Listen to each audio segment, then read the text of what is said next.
बहुत समय पहले की बात है। एक गांव में एक जमींदार निवास करता था। उसकी पत्नी को प्रसव वेदना हो रही थी। उस समय गांव में अद्भुत माहौल व्याप्त था। सभी लोग जमींदार की पत्नी की सेवा सत्कार में जुटे हुए थे। 3 दिन बीत चुके थे और जमींदार के मन में चिंता की लहरें उफान मार रही थी।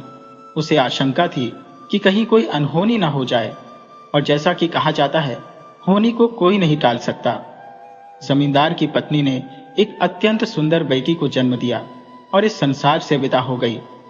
घर में शोक की लहर दौड़ गई, परंतु बेटी के अप्रतिम सौंदर्य ने सभी को स्तब्ध कर दिया। उसकी सौंदर्य की पराकाष्ठा ऐसी थी कि किसी ने वैसा सौंदर्य न पहले देखा था, न ही कल्पना की थी।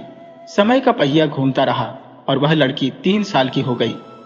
पड़ोसियों ने जमींदार को आगाह किया कि वह अपनी बेटी का विशेष ध्यान रखे, क्योंकि उसकी बेटी रूप की देवी थी। गांववासी और परिवारजन उसे महक कहने लगे। महक का सौंदर्य ऐसा था मानो खुद सृष्टि ने उसे संजोया हो। वह बड़ी होती गई और साथ ही जमींदार की चिंता भी बढ़ने लगी। महक सुंदर तो थी, परंतु उतनी ही भोली भी। कोई भी बात कहने पर वह तुरंत मान जाती। उसकी मासूमियत जमींदार को और अधिक चिंतित कर देती। उसे डर था कि कहीं उसकी बेटी की सरलता का कोई अनुचित लाभ न उठा ले। इस डर से जमींदार ने घर के नियम बहुत कड़े बना दिए थे। महक को घर से बाहर निकलने की इजाजत नहीं थी। वह हमेशा घर के भीतर ही रहती, मानो उसकी स्वतंत्रता छिन गई हो। लेकिन जैसा कि कहा जाता है, हर किसी का कोई न कोई विरोधी होता है। पड़ोस में रहने वाली सौंधी, जो महक की हमउम्र थी, महक के सौंदर्य से ईर्ष्या करती थी। वह बाहर से तो महक की सच्ची सहेली होने का नाटक करती, परंतु मन ही मन जलती थी। सौंधी महक के साथ खेलती, उसे गांव की बातें बताती जिनमें महक की रुचि नहीं थी। सौंधी की चालाकी ऐसी थी कि वह महक के भोलेपन का फायदा उठाने के अवसर तलाशती रहती थी। वह चाहती थी कि किसी तरह महक की खूबसूरती का अंत हो जाए और उसकी सच्ची भावनाओं का पर्दाफाश कभी न हो। एक दिन सौंधी महक के पास आई और बोली, महक, तुझे पता है उस पार के बाग के फल कितने मीठे होते हैं? मैं रोज वहां जाकर खाती हूँ।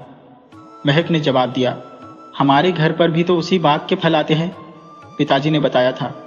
सौंधी ने उसे और भड़काते हुए कहा, अरे पगली, वहां जाकर खाने का मजा ही कुछ और है। चल, आज चलकर देखते हैं। महक ने थोड़ी चिंता जताई और बोली, मैं नहीं जा सकती, पिताजी ने मना किया है। लेकिन सौंधी के मन में कुछ और ही चल रहा था। उसे पता था कि आज बाग के उस पार राजा के सैनिक आने वाले हैं, और वह चाहती थी कि सैनिक महक को देख ले और उसे बलपूर्वक उठा ले जाए।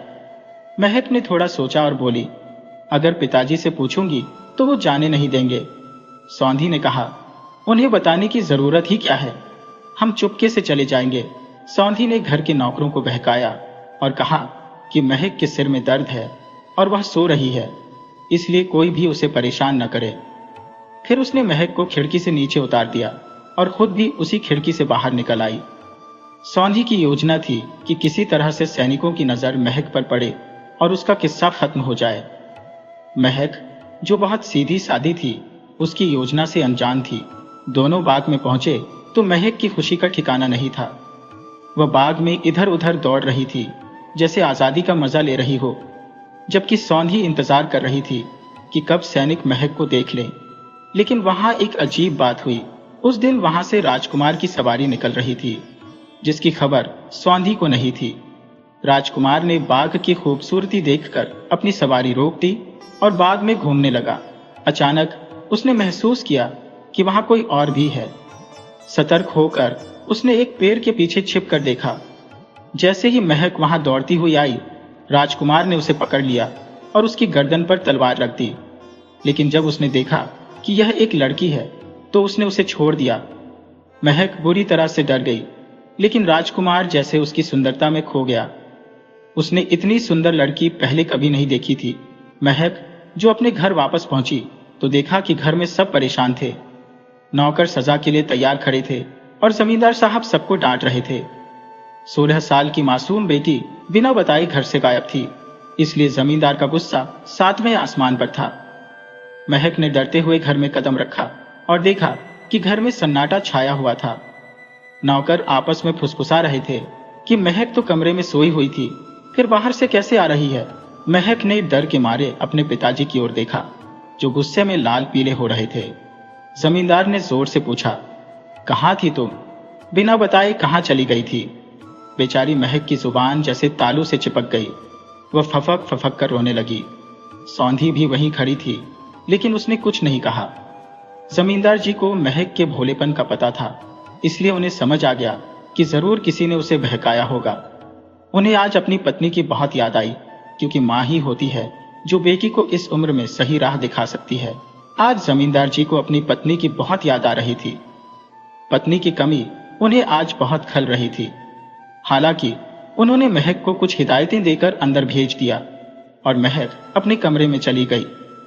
उधर राजकुमार अजीत सिंह के मन में उथल पुथल मची हुई थी। 20 साल के अजीत सिंह ने अब तक गुरुकुल की शिक्षा, शस्त्र विद्या और माता पिता का प्रेम ही देखा था, लेकिन आज उसके मन में कुछ अलग ही ख्याल आ रहे थे। महक के सौंदर्य ने उसे घायल कर दिया था और उसे समझ नहीं आ रहा था कि ये क्या हो रहा है। अचानक राजकुमार उठकर अपने कमरे में टहलने लगा। उसकी बेचैन चाल देखकर उसकी मां को लगा कि कुछ गड़बड़ है। उन्होंने पास आकर पूछा, अजीत, तुम्हें नींद नहीं आ रही? राजकुमार चौंक कर बोला, मां, आपने बचपन में मुझे परियों की कहानियां सुनाई थी। क्या परियां सच में होती है? मां ने हंसकर कहा, बेटा, मैंने सुना तो है, लेकिन देखा नहीं।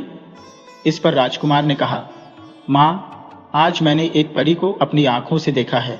मां को समझते देर नहीं लगी कि उनका बेटा अब विवाह के योग्य हो गया है, लेकिन रात ज्यादा हो गई थी, इसलिए उन्होंने कहा, बेटा, अब सो जाओ, सुबह बात करेंगे। राजकुमार ने जैसे ही आंखें बंद की, उसे महक का चेहरा बार बार नजर आने लगा। वो सारी रात सो नहीं पाया। महक ने भी एक बार अजीत सिंह के बारे में सोचा, लेकिन उसे प्रेम की समझ कहाँ थी। वो तो बहुत भोली थी, कुछ भी नहीं जानती थी।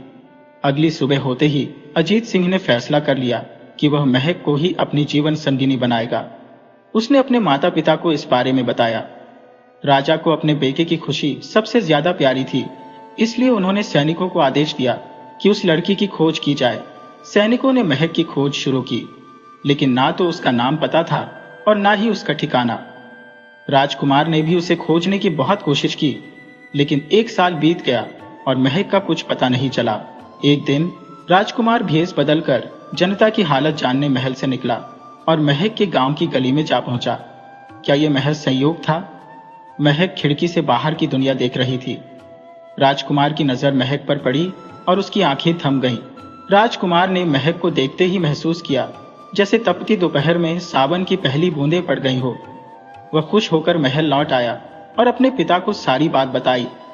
राजा ने तुरंत जमींदार के घर रिश्ता भिजवा दिया।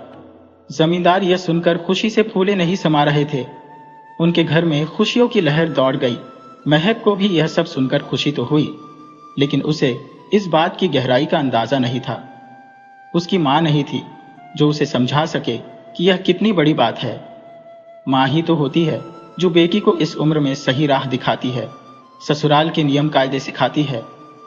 पिता कितनी भी कोशिश कर ले, लेकिन मां की जगह कोई नहीं ले सकता। वहीं दूसरी तरफ सौंधी यह सब सुनकर जल भुन गई थी। वह पहले से ही महक से जलती थी और अब महक के रानी बनने की खबर ने उसे और गुस्से से भर दिया। वह किसी भी तरह से महक को नुकसान पहुंचाना चाहती थी, लेकिन उसकी कोई भी चाल सफल नहीं हो रही थी। शगुन का दिन भी नजदीक आ गया था। जमींदार के घर में बहुत चहल पहल थी। सभी लोग शादी की तैयारियों में व्यस्त थे। महक कुछ परेशान थी, लेकिन उसकी पड़ोसने उसके साथ मजाक कर रही थी। सौंधी जब आई तो मन ही मन जल रही थी, लेकिन बाहर से सबके साथ महक के कमरे में बैठी थी। वो महक को छेड़कर पूछने लगी, महक, राजकुमार कैसा है? जब बाग में उससे मिली थी तब कैसा लगा? दूसरी लड़कियां भी हंसी मजाक कर रही थी, लेकिन महक को इन बातों का कुछ भी समझ नहीं आ रहा था।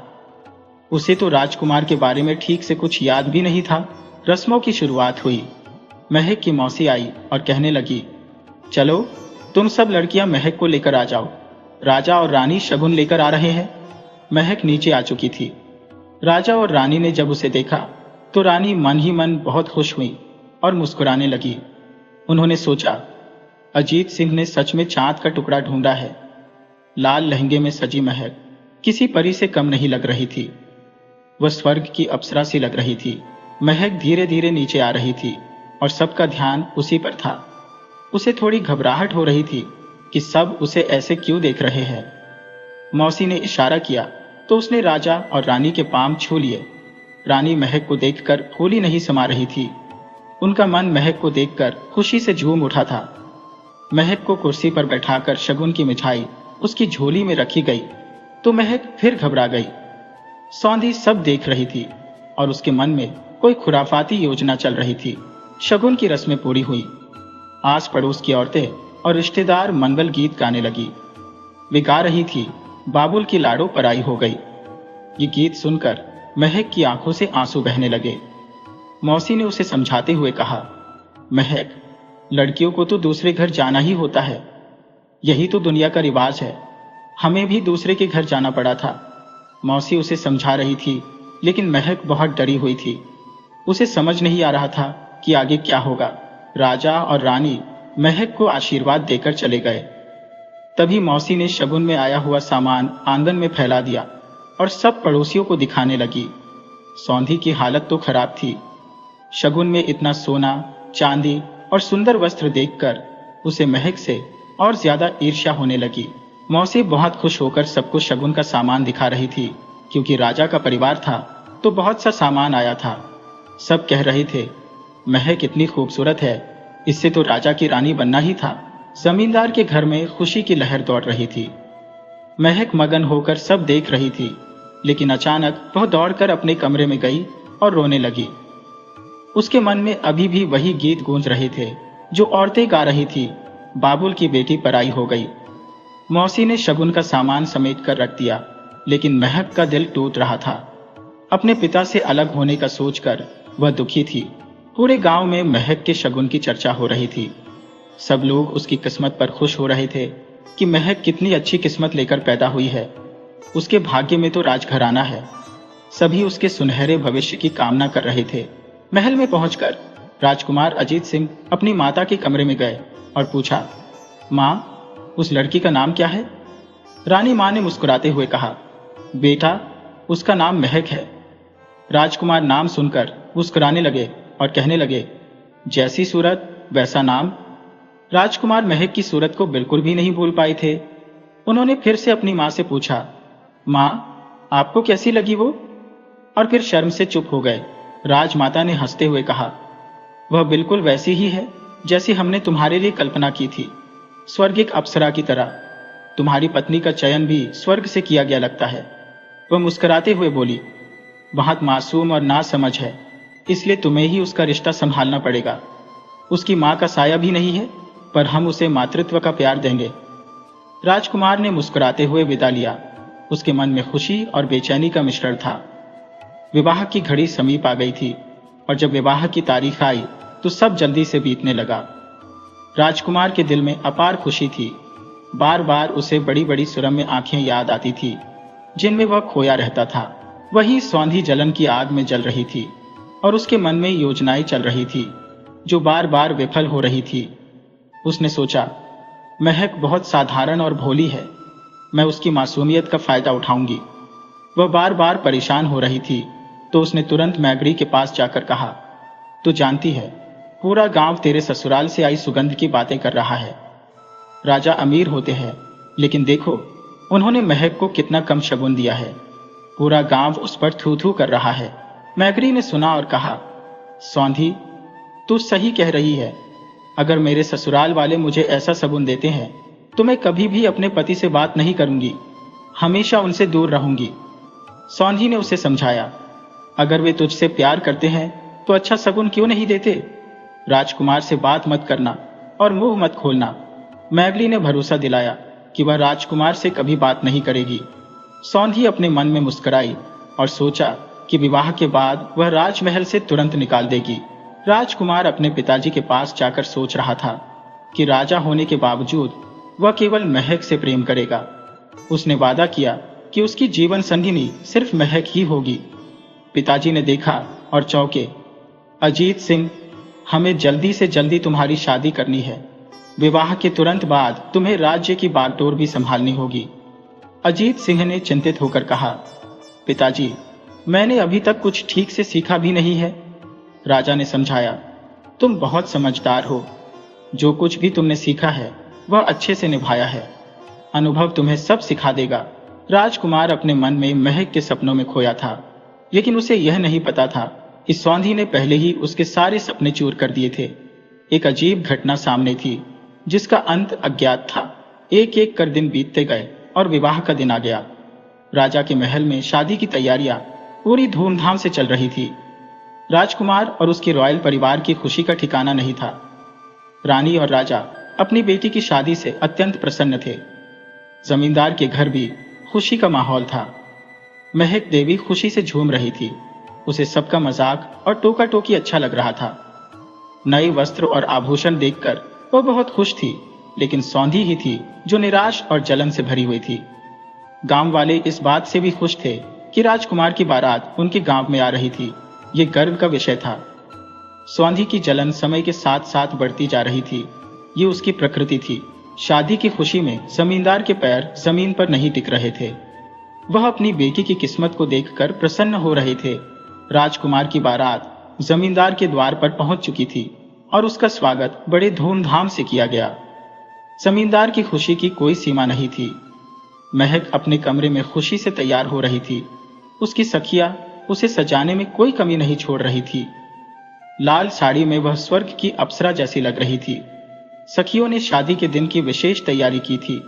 दुल्हन उस दिन जीवन के सबसे सुंदर रूप में दिखाई देती है, और ऐसा होना स्वाभाविक था क्योंकि यह दिन उसके लिए सबसे खास था। महक ने अपनी सुंदरता से सबको प्रभावित किया। राजकुमार घोड़े पर सवार होकर आया था। वह भी बेहद आकर्षक लग रहा था। पहली वरमाला के बाद फेरे और अन्य रस्में पूरी हुई। विदाई का समय आया। महक विदाई के वक्त फूट फूट कर रोई और अपने घर से विदा हो गई। महल में मेहंदी का भव्य स्वागत हुआ। राजकुमार बीच बीच में महक को देखता और अपने भाग्य को लेकर खुश होता। महक देवी खुशी से सारी रस्में अदा कर रही थी। रस्में पूरी होते होते रात हो गई। राजमाता ने महादेव को राजकुमार के कमरे में बैठाया। जब राजकुमार कमरे में पहुंचा तो महक बेड पर बैठी थी और राजकुमार उसे देखते ही रह गया। ऐसा प्रतीत हो रहा था मानो कोई परी चांदनी को समेटकर एक कोने में बैठी हो। वह कुछ समय तक बस उसे ही देखता रहा। उसका मुंह बंद था। महक ने कुछ नहीं कहा। कुछ देर बाद जैसे ही राजकुमार ने नींद से जागकर महक की ओर बढ़ा, उसने कहा, तुम बहुत सुंदर लग रही हो महक।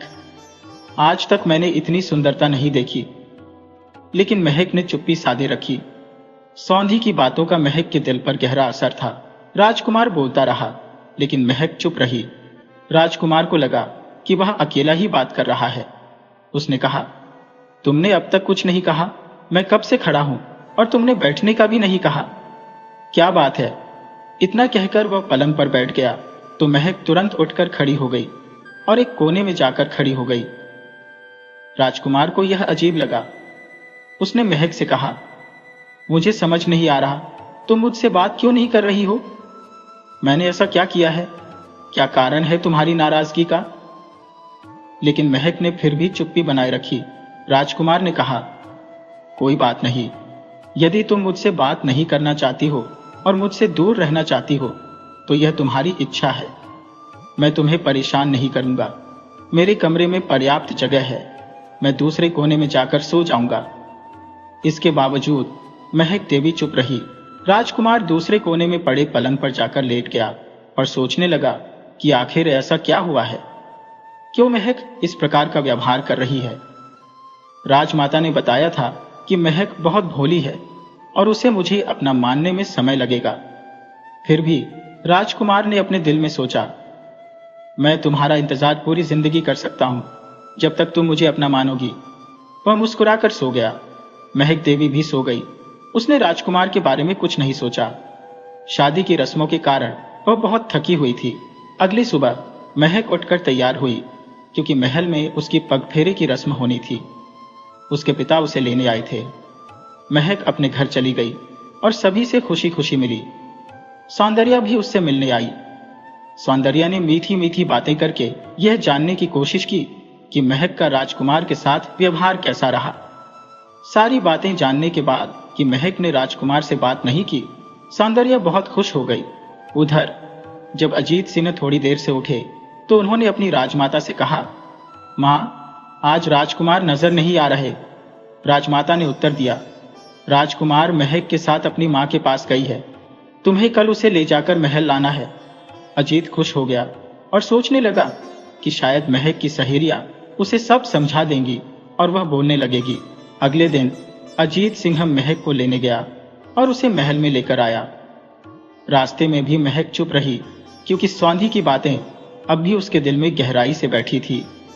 सौंधी ने उसे दोहराया था कि अगर तुम राजकुमार पर अपना रौब जमाना चाहती हो और उसे अपने नियंत्रण में रखना चाहती हो तो उससे बात मत करना।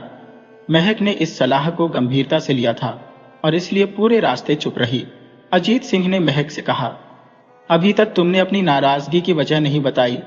महक चुप रही, उसने कोई जवाब नहीं दिया। अजीत सिंह ने कहा, कोई बात नहीं, जब तक तुम मुझसे नाराज रहोगी मैं खुद से ही बातें कर लूंगा। लेकिन महक ने फिर भी चुप्पी बनाए रखी। दिन बीतते गए और राजकुमार पूजा में व्यस्त रहने लगा। राजमाता को भी चिंता होने लगी, लेकिन अजीत सिंह ने उन्हें कुछ नहीं बताया। धीरे धीरे 6 साल बीत गए। अजीत सिंह के पिता ने राज्य की जिम्मेदारी अजीत सिंह को सौंप दी और जंगल में तपस्या के लिए चले गए। उनकी माता का स्वास्थ्य भी दिन ब दिन गिरता जा रहा था और अंततः एक दिन राजमाता का निधन हो गया। अजीत सिंह पर दुखों का पहाड़ टूट पड़ा। पूरी राज्य की जिम्मेदारी अब उसकी थी। हालांकि अजीत सिंह अशांत था, उसने राज्य की जिम्मेदारी बखूबी निभाई। धीरे धीरे वह अपने राज्य से बहुत दूर होता जा रहा था, लेकिन उसका प्रेम केवल महक के प्रति अडिग था। मन ही मन उसकी चुप्पी उसे भीतर से तोड़ रही थी। अजीत सिंह ने राज्य तो संभाला, लेकिन सिंहासन पर बैठने का साहस नहीं किया, क्योंकि वह अपने पिता को अभी भी सिंहासन पर देखना चाहता था। एक दिन अचानक महल में वन से एक चौंकाने वाली खबर आई। अजीत सिंह के पिता का निधन हो गया था और उनका अंतिम संस्कार पूरी विधिपूर्वक कर दिया गया था। पिताजी की मृत्यु के बाद दरबारियों में हलचल मच गई थी। कुछ निष्ठावान दरबारियों ने मिलकर अजीत सिंह को गद्दी पर बैठाया और राज तिलक की रस्म पूरी की। अजीत सिंह ने अपने शासन में खुद को पूरी तरह से व्यस्त कर लिया और आसपास के कई राज्यों पर विजय प्राप्त की। राज्य का विस्तार हुआ और अजीत सिंह की जिम्मेदारियां भी बढ़ गईं। महक देवी अब भी साधारण और शांत स्वभाव की थी। वर्षों बीतने के बावजूद उन्होंने अपने दिल में कई बातें छुपा रखी थी और चुप्पी साधे रखी थी। महल में वे सबके साथ मधुरता से पेश आती थी और अपनी जिम्मेदारियों को बखूबी निभाती थी। वे खुद भी नहीं जानती थी कि उनकी सरलता ने किस तरह की समस्याएं उत्पन्न की हैं। राजकुमार अजीत सिंह के राज्याभिषेक को 5 वर्ष हो चुके थे। एक दिन महल में एक दरबारी ने यह खबर फैला दी कि महक देवी और राजकुमार के बीच बातचीत नहीं हो रही है। यह जानकारी एक दासी के माध्यम से उन लोगों तक पहुंची जो उस दरबारी के पड़ोसी थे। यह खबर जंगल की आग की तरह फैल गई।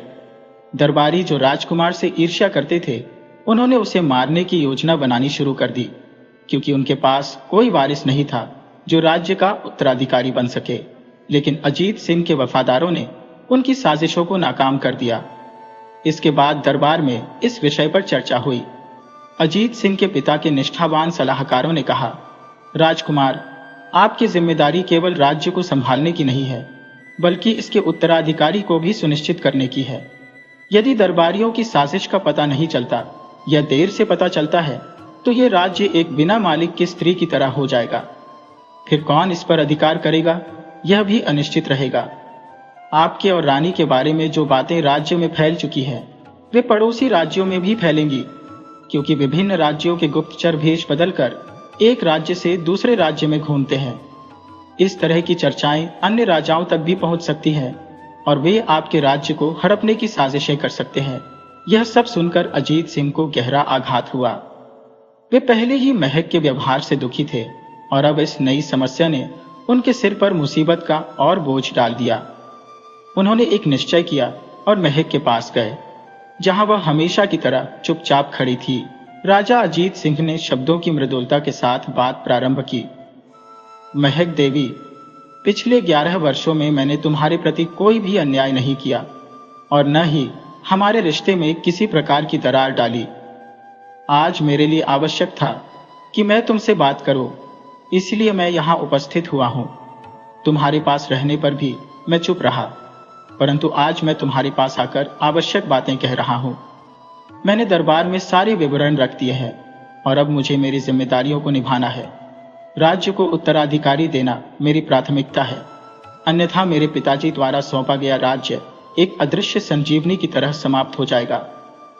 महक देवी, फिर भी तुम मान हो। तुम्हारी यह चुप्पी मेरे प्रेम को गहरा आघात पहुंचा रही है। लगता है तुमने जीवन भर मुझसे बात न करने की ठान ली है। यह विचार कर राजा अपने कमरे में लौट आया और गहरे दुख के साथ टहला। दरबार की बातें कभी कभी उसे याद आती और सबसे अधिक परेशान करने वाली बात उसकी महक देवी की चुप्पी थी। उसे समय का भान नहीं रहा, वह चिंताओं में खोया हुआ था। राजा ने बाहर जाकर दरबार में उपस्थित सलाहकारों से परामर्श लिया। उन्होंने राजा अजीत सिंह को सुझाव दिया कि वह नया विभाग ले, लेकिन राजा को यह स्वीकार नहीं था। तभी उनके मन में एक विचार आया और उन्होंने महक देवी को दरबार में बुलाया। राजा ने कहा, महक देवी, तुम्हारा मुझसे संवाद न करना राज्य के लिए गंभीर समस्या उत्पन्न कर रहा है। मैं आज से आदेश देता हूं कि यदि तुम 2 दिनों के भीतर मुझसे बात नहीं करोगी या इसका कोई कारण नहीं बताओगी, तो तीसरे दिन मैं दूसरा विभाग ले लूंगा और तुम्हें महल की छत से कबूतर उड़ाने का कार्य सौंपा जाएगा। ये घोषणा करके राजा अजीत सिंह दरबार से बाहर चले गए। राजा अजीत सिंह ने सोचा कि इस प्रकार की कठोरता महक देवी को समझाएगी और वह स्थिति को गंभीरता से लेगी। उन्होंने मन ही मन निश्चय किया कि वे अपने पिता की प्रतिज्ञा को पूरा करेंगे और दूसरा विवाह नहीं करेंगे। 2 दिन बीत गए और राजा की आशा थी कि महक देवी इस समय पर विचार करेगी और सभी समस्याएं सुलझ जाएंगी। समय की गति इतनी धीमी लग रही थी कि राजा की रातें बेचैन और चिंताओं से भरी थी। वह हर क्षण महक देवी के आगमन की प्रतीक्षा करता रहा। जब आधी रात बीत गई और महक देवी का कोई संकेत नहीं मिला, तो राजा का दिल निराशा से भर गया। अंततः राजा अजीत सिंह ने निराश होकर बिस्तर पर लेटने का निर्णय लिया। सुबह की पहली किरण के साथ चिड़ियों की चहचहाहट उसकी चिंताओं की ध्वनि बन गई। राजा के जीवन में कई समस्याएं आई थी, लेकिन आज वह अपनी अमूल्य प्रेमिका के द्वारा एक गहरी निराशा का सामना कर रहा था। महक देवी से उसका प्रेम सजा की तरह महसूस हो रहा था और वह इस असमंजस में था कि आखिर इसका कारण क्या हो सकता है। राजा अजीत सिंह बिस्तर से उठने की हिम्मत नहीं जुटा पा रहा था। उसके पास अपनी परेशानी का कोई समाधान नहीं था। 2 दिन पहले दरबार में किए गए ऐलान के बाद अब वह खुद को बेबस महसूस कर रहा था। दरबार के सभी दरवाजे पहले ही बंद हो चुके थे। राजा भारी कदमों से और गहरे दुख के साथ दरबार में पहुंचे। सभी दरबारी पहले ही आ चुके थे और राजा का इंतजार कर रहे थे। आखिरकार अजीत सिंह ने दरबार में आकर सिंहासन पर बैठा और हुक्म दिया कि महक देवी को बुलाया जाए। महक देवी धीरे धीरे दरबार में आई, जबकि अजीत सिंह का दिल धड़क रहा था। वह बहुत ही दुखी और निराश थे। अजीत सिंह ने कहा, महक देवी, परसों के ऐलान के अनुसार आपको 2 दिन का समय दिया गया था, लेकिन आपने अपनी जिद नहीं छोड़ी, इसलिए आज से आपकी सजा लागू होगी। यदि आप अपनी सफाई में कुछ कहना चाहती हैं तो कह सकती हैं। महक देवी ने कुछ नहीं कहा और चुपचाप महल की छत पर चली गई और वहीं बैठ गई। उसके भोलेपन ने उसे अपनी स्थिति समझने नहीं दिया। आज से वह सच में महल की दासी बन गई थी। अजीत सिंह के दुख का कोई ठिकाना नहीं था। राजा बार बार अपने भाग्य को कोस रहे थे। उसी दिन पास के राज्य की राजकुमारी, जिसका नाम पवित्र था, से उनकी शादी हो गई और नई रानी महल में आ गई। अजीत सिंह का विवाह पवित्रा से हुआ, जो उनके जीवन में नया मोड़ लेकर आई। पवित्रा अजीत सिंह से अत्यधिक प्रेम करती थी और अजीत सिंह भी पवित्रा के साथ रिश्ते को मान्यता देते थे। हालांकि महक देवी की बेरुखी का दुख उनके दिल में हमेशा बना रहता था। पवित्रा समझदार थी, लेकिन महक देवी के प्रति अजीत सिंह की भावनाएं उसकी जलन का कारण बन गई थी। समय के साथ पवित्रा को डर लगने लगा था कि कहीं अजीत सिंह उसे भूल न जाए। राजा अजीत सिंह और पवित्रा के रिश्ते में जलन स्वाभाविक थी और पवित्रा चाहती थी कि अजीत सिंह कभी उसे न भूले। 1 साल बीत गया और पवित्रा ने एक सुंदर राजकुमार को जन्म दिया। अजीत सिंह की खुशी का ठिकाना नहीं था और राजकुमार का नाम सावंत रखा गया। महल में खुशियां मनाई गई। इतनी खुशियों के बावजूद अजीत सिंह महक देवी को नहीं भूल पा रहा था। वह रोज सुबह उसकी खैर खबर लेने जाता, लेकिन जवाब न मिलने पर लौट आता। पवित्रा को डर था कि कहीं एक दिन अजीत सिंह उससे दूर न हो जाए। पवित्रा को अब रानी अनमोल देवी के नाम से जाना जाने लगा। राजा अजीत सिंह पवित्रा के साथ खुश था, लेकिन महक देवी के मुद्दे पर अनबन होने से पवित्रा को दुख होता था। राजकुमार धीरे धीरे बड़ा होने लगा। वह अब अपने पिता से सुनता था कि कैसे अनमोल देवी राजा अजीत सिंह से बाग में मिली थी।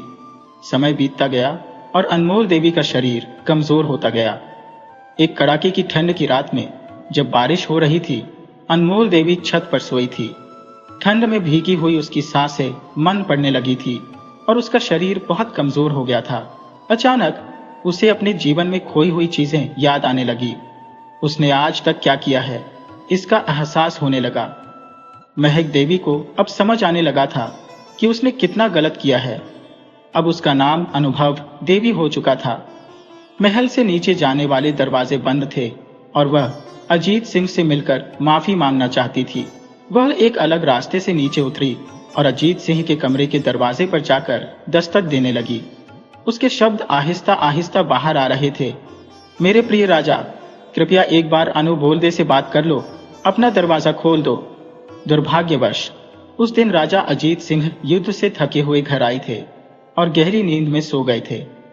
रानी पवित्र ने रानी अनुभोलदे की आवाज सुन ली थी, लेकिन उसने अजीत सिंह को नहीं जगाया और सोचने लगी कि अब क्या किया जाए। रानी निराश होकर ऊपर आ गई और कोने में बैठ गई। मृत्यु का समय ऐसा होता है कि जीवन की पूरी यात्रा की स्मृतियां ताजगी से सामने आ जाती है। अनुभोलदे का शरीर ठंड से अकड़ चुका था। वह बार बार अजीत सिंह के पास जाने की कोशिश करती, लेकिन उठ नहीं पाती और उसका शरीर पूरी तरह से जवाब दे देता था। सुबह होने तक पवित्र सो नहीं पाई। उसे चिंता थी कि अगर अजीत सिंह को बता दिया तो उसकी स्थिति की कई अनुभोलदे को देखने को मिलेगी और उसका पति उससे छिन जाएगा। इसके साथ ही उसका मन उसे धिक्कारने लगा कि उसने अजीत सिंह को क्यों नहीं जगाया। आत्मगिलानी की भावना से प्रभावित होकर वह अजीत सिंह को जगाने लगी। पवित्र ने जल्दी से कहा, कल रात अनुभोलदे ने आपके पास आने की कोशिश की थी, क्या आप उसे नहीं सुने? अजीत सिंह हैरान रह गए और तुरंत छत पर गए। छत पर पहुंचते ही उन्होंने देखा कि अनुभोलदे ठंडी हो चुकी थी। अजीत सिंह ने एक बार भी कुछ कहे बिना उसे चुपचाप देखा। सभी लोग छत पर आ गए और अजीत सिंह खामोश हो गए। पवित्र मन ही मन खुद को दोषी मानने लगी कि उसने अजीत सिंह को क्यों नहीं जगाया। अजीत सिंह की स्थिति देखकर पवित्र को बहुत दुख हुआ। अनुभव दे के मरने से अजीत सिंह को गहरा आघात लगा, क्योंकि उसने अनुभोलदे को पूरी तरह से प्यार किया था। अब अजीत सिंह बीमार रहने लगे और हर पल खुद को दोषी मानते रहते थे कि क्यों उस रात वे नहीं जागे जब अनुभोलदे की जरूरत थी। पवित्र अजीत सिंह की स्थिति देखकर बहुत दुखी होती और अपने आप को दोषी मानती कि यदि उसने अजीत सिंह को जगा दिया होता तो शायद उनकी हालत इतनी खराब ना होती। अजीत सिंह के पास ऐसे शब्द नहीं थे जो उनके दर्द को कम कर सकें। उस दर्द में रहते हुए एक दिन अजीत सिंह पूरी तरह से खामोश हो गए और बीमारी के कारण इस संसार को छोड़कर चले गए। जाते जाते अजीत सिंह ने पवित्र से वचन लिया कि वह राजकुमार को पालकर उसे गद्दी पर बैठाएगी। पवित्र ने इसे अपनी कर्म की सजा मानकर कर्तव्य निभाना शुरू किया। अजीत सिंह ने महक देवी से जीवन भर एक बार भी महकते की आवाज नहीं सुनी थी और एक बार भी महक देवी से पूरी जिंदगी बात नहीं की थी। उसने महक देवी की आवाज के लिए तरसते हुए अपना जीवन बिताया, लेकिन महक देवी ने कभी उससे बात नहीं की। इस प्रकार अजीत सिंह ने एक अनोखा प्रेम किया जो राजा के प्यार की मिसाल बन गया।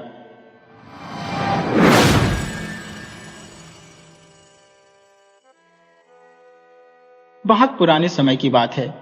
दीनूराम नाम का एक भिखारी था। दिनों के माता पिता बचपन में ही गुजर गए थे और उसका कोई सहारा नहीं था। इस कारण उसने भीख मांगकर अपना गुजारा करना शुरू कर दिया। जैसे जैसे वह बड़ा होता गया, भीख मांगना उसकी आदत और पेशा बन गया। जो काम वह पहले मजबूरी में करता था, अब उसे वही अच्छा लगने लगा। धीरे धीरे स्थिति यही हो गई कि उसे भीख मांगने के सिवा कोई और काम आता ही नहीं था। कभी मंदिर के बाहर, कभी किसी तीर्थ स्थल पर या कभी किसी मेले में दीनू हमेशा भीख मांगता हुआ ही नजर आता। कुछ लोग उसे खुशी से भीख दे देते, तो कुछ लोग उसे स्वस्थ और भला चंगा देखकर खरी खोटी सुना देते, लेकिन किसी के कहने का उस पर कोई असर नहीं पड़ता था। वह तो बस अपनी झोली और एक हाथ में पोटली लिए भीख मांगता रहता। जो लोग भीख देते, दीनू उन्हें बहुत दुआएं देता और कहता, भगवान तुम्हारा भला करे, तुम खूब लंबी उम्र जियो वगैरह। लोग उसकी दुआएं सुनकर खुश भी हो जाते थे। दीनू का कोई स्थायी ठिकाना नहीं था। वह गांव गांव, गली गली घूमता रहता। कहीं उसे रोटी मिल जाती तो कहीं से सब्जी मांगकर अपना पेट भर लेता। एक दिन सुबह से शाम तक दीनू को कुछ भी खाने को नहीं मिला। भूख के मारे उसकी हालत खराब हो रही थी। तभी एक बूढ़ी औरत ने उसे अपने पास बुलाया और उसकी परेशानी का कारण पूछा। दीनू ने उसे अपना दुख बताया कि उसे पेट भर खाना नहीं मिलता।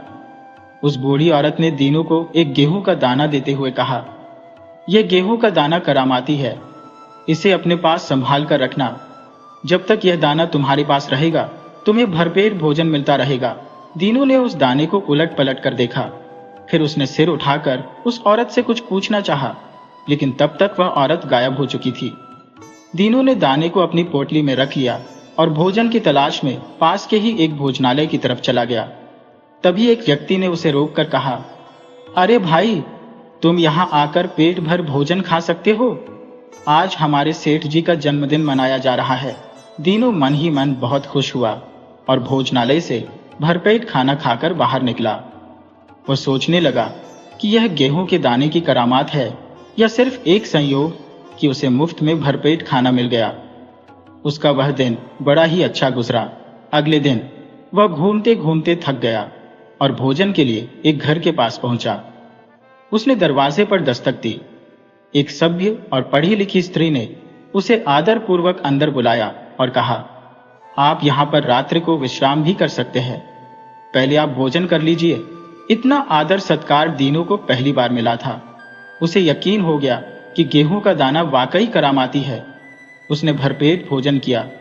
फिर सोने से पहले उसने अपनी पोटली में से गेहूं का दाना निकाला और घर की मालकिन को देते हुए कहा, यह गेहूं का दाना मेरे लिए बहुत ही कीमती है, कृपया करके आप इसे संभाल कर रख दीजिए। सुबह जाते वक्त मैं अपना दाना आपसे वापस ले लूंगा। मालकिन ने गेहूं का दाना वही मेज पर संभाल कर रख दिया और सोने चली गई। प्रतिदिन की भांति वह औरत सुबह जल्दी उठ गई और अपनी मुर्गियों को बाड़े में दाना खिलाने लगी। फिर अपनी रसोई में काम करने चली गई। इसी बीच एक मुर्गी खुले दरवाजे से कमरे के भीतर आकर जमीन में बचे खुचे खाने के टुकड़े उठाकर खाने लगी। उसी समय दीनू की आंख खुल गई। उसने देखा कि एक मुर्गी कमरे के अंदर घूम रही थी। दीनू मुर्गी के पीछे दौड़ा। मुर्गी बचने के लिए मेज पर चढ़ गई और उसने झट से वहां रखा गेहूं का दाना खा लिया। जब तक दीनू मुर्गी को पकड़ पाता, वह दाना मुर्गी के पेट में जा चुका था। दीनू ने शोर मचाना शुरू कर दिया, जिससे घर के सभी लोग जाग गए। घर का स्वामी अत्यंत निष्ठावान और सदाचारी व्यक्ति था। उसने दीनू से पूछा, आप हमारे अतिथि हैं, किस कारण आप इतने क्रुद्ध हैं? दीनू ने कहा, मैंने आपकी पत्नी को एक अनमोल गेहूं का दाना सुरक्षित रखने को कहा था, परंतु उन्होंने उसे मेज पर रख दिया और आपकी मुर्गी ने उसे खा लिया। मुझे वही गेहूं का दाना चाहिए। घर के लोग इस बात से अनभिज्ञ थे कि उस दाने में ऐसी कौन सी विशेषता थी। उन्होंने दीनू को समझाया, आप जितने चाहे गेहूं के दाने ले जा सकते हैं। उस औरत ने एक कटोरी भरकर गेहूं के दाने लाकर दीनू के सामने रख दिए, परंतु वह रोने लगा और बोला, मुझे वही दाना चाहिए। यदि आपने मुझे मेरा दाना नहीं दिया तो मैं आपको शाप दूंगा।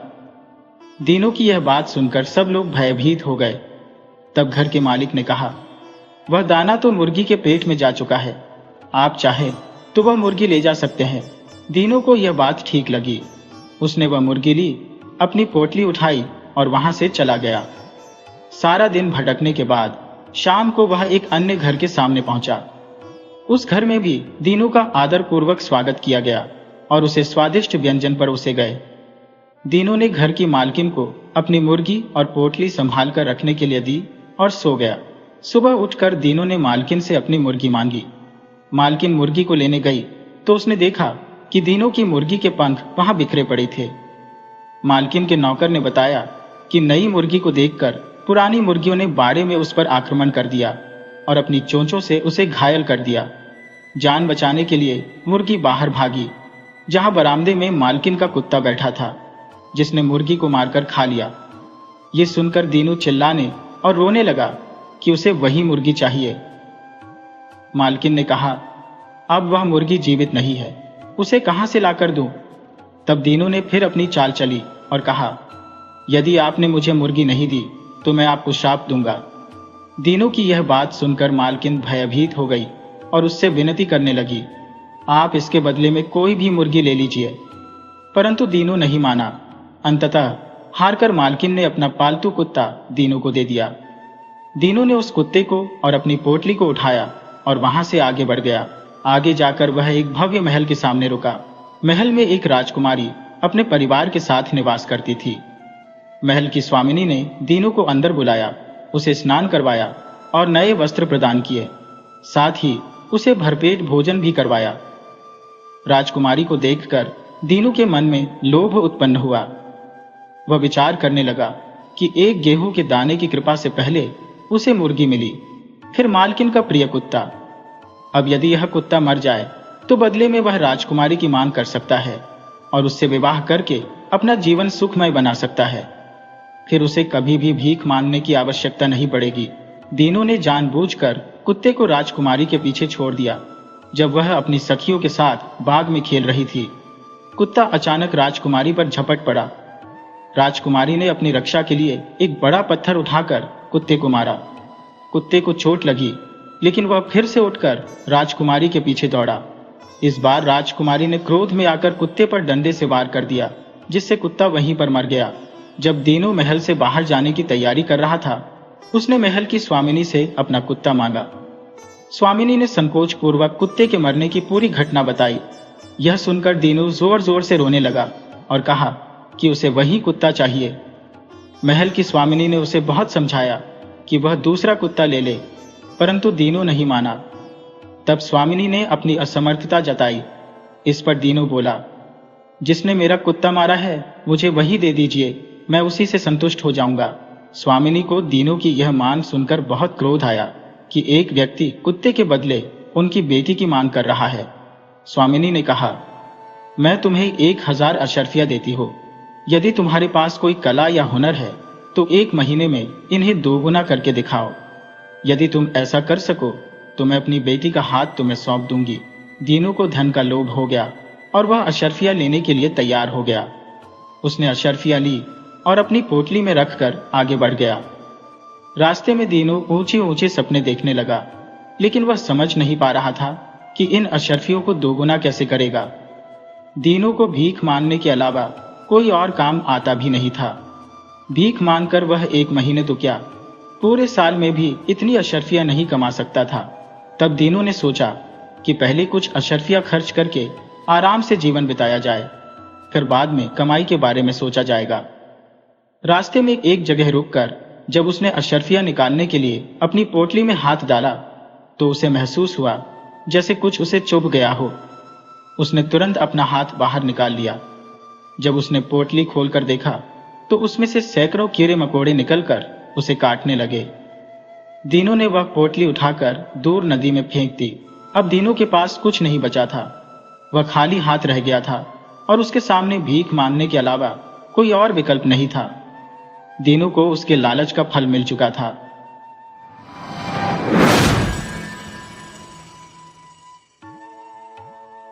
बहुत समय पहले की बात है। प्रतापगढ़ के राजा को कोई संतान नहीं थी। राजा ने फैसला किया कि वे अपने राज्य के किसी बच्चे को ही अपना उत्तराधिकारी चुनेंगे। इसी इरादे से एक दिन सभी बच्चों को बुलाया गया। राजा ने घोषणा की कि वह वहां मौजूद बच्चों में से किसी को अपना उत्तराधिकारी चुनेगा। इसके बाद राजा ने सभी बच्चों के बीच में एक छोटी सी थैली बंटवाई और बोला, प्यारे बच्चों, इस थैली में अलग अलग पौधों के बीज है। हर बच्चे को सिर्फ एक ही बीज दिया जाएगा। आपको इसे अपने घर ले जाकर गमले में लगाना है। 6 महीने बाद हम फिर यहाँ इकट्ठा होंगे और उसी दिन फैसला करूंगा कि मेरे बाद प्रतापगढ़ का अगला राजा कौन होगा। उन लड़कों में रघु नाम का एक लड़का था। बाकी बच्चों की तरह वह भी बीज लेकर खुशी खुशी अपने घर वापस पहुंच गया। माँ की मदद से उसने एक गमला चुना और उसमें इस बीज को बोया। वह उस गमले की अच्छे से देखभाल करने लगा। दिन बीतने लगे, पर हफ्ते 2 हफ्ते बाद भी रघु के गमले में पौधे का कोई नामो निशान नहीं था। वहीं आसपास कुछ बच्चों के गमले में पौधे दिखने लगे थे। रघु ने सोचा कि हो सकता है उसका बीज कुछ अलग हो और कुछ दिनों बाद उसमें से कुछ निकले। ऐसा सोचकर वह पूरी लगन से गमले की देखभाल करता रहा। 3 महीने बीत जाने पर भी उसका गमला खाली था, जबकि दूसरी ओर बाकी बच्चों के गमले में अच्छे से पौधे उग गए थे। कुछ तो फल फूल भी दिखाई देने लगे थे। खाली गमला देखकर लोग उसका मजाक बनाते और उस पर हंसते। यहाँ तक कि कुछ बड़े बुजुर्ग भी उसे बेकार में मेहनत करने से मना करते। बावजूद इसके रघु ने हार नहीं मानी और लगातार गमले की देखभाल करता रहा। देखते देखते 6 महीने बीत गए और राजा के सामने अपना गमला ले जाने का दिन आ गया। रघु सोचने लगा कि अगर मैं ऐसे ही खाली गमले के साथ राजा के सामने चला गया तो सब लोग मुझ पर कितना हंसेंगे। कहीं राजा मुझसे नाराज हो गए और सजा दे दी तो किसी को यकीन नहीं होगा कि मैंने बीज में पानी डाला और देखभाल की। सब मुझे आलसी समझेंगे। उसकी माँ उसकी परेशानी समझ रही थी। उसने रघु की आंखों में आंखें डालकर कहा, बेटा, नतीजा कुछ भी हो, राजा को सच्चाई बताना ही चाहिए। तय दिन पर सभी बच्चे राजमहल के मैदान में इकट्ठा हो गए। वहां एक से बढ़कर एक पौधों का अंबार लगा था। रंग बिरंगे फूलों की खुशबू से पूरा महल सुगंधित हो गया था। खाली गमला लेकर आए रघु का मजाक उड़ाया जा रहा था कि तभी राजा के आने की घोषणा हुई। सभी बच्चे शांति से अपनी जगह खड़े हो गए। रघु के अंदर बस एक ही प्रश्न चल रहा था कि कौन बनेगा राजा। राजा बच्चों के बीच से होकर आगे बढ़ने लगे। जहां जहां बच्चे खड़े थे वे अपने आप को योग्य उत्तराधिकारी स्थापित करने की कोशिश कर रहे थे। तमाम खूबसूरत पौधों को देखने के बाद राजा की नजर रघु पर पड़ी। राजा ने पूछा, बेटा, क्या हुआ? तुम्हारा गमला खाली क्यों है? हिचकिचाते हुए रघु बोला, महाराज, मैंने इसमें पानी डाला था, धूप दिखाई थी, महीनों तक मैंने इसकी पूरी देखभाल की, फिर भी पौधा नहीं निकला। राजा बाकी गमलों को देखने के लिए आगे बढ़ गए और सभी बच्चों को संबोधित किया। आप लोगों ने खुद को साबित करने की कोशिश की। ज्यादातर लोग किसी भी कीमत पर राजा बनना चाहते थे, लेकिन एक लड़का है जो यहाँ खाली हाथ चला आया। रघु, मेरे पास आओ। सबके सामने इस तरह बुलाया जाना रघु को कुछ अजीब लगा। फिर वह धीरे धीरे आगे बढ़ने लगा। जैसे ही राजा ने उसका गमला उठाकर सभी बच्चों को दिखाया, बच्चे हंसने लगे। राजा ऊंची आवाज में बोले, 6 महीने पहले मैंने आपको बीज दिए थे और अपने अपने पौधों के साथ आने को कहा था। मैंने आपको जो बीज दिए थे वे बंजर थे। आप चाहे जितनी भी देखभाल करते, उनमें से कुछ नहीं निकलता। लेकिन अफसोस है कि आप सबके बीच में बस एक ही ऐसा है जो खाली हाथ यहाँ उपस्थित हुआ है। आप सबको रघु से सीखना चाहिए। पहले तो उसने ईमानदारी दिखाई कि दूसरों की तरह बीज में से कुछ न निकलने पर दूसरा बीज नहीं लगाया, और उसके बाद खाली गमले के साथ यहाँ आने का साहस दिखाया, यह जानते हुए भी कि लोग उस पर कितना हंसेंगे और उसे कितना अपमानित होना पड़ेगा। मैं घोषणा करता हूं कि रघु प्रतापगढ़ का अगला राजा होगा। यही उसके ईमानदारी का फल है।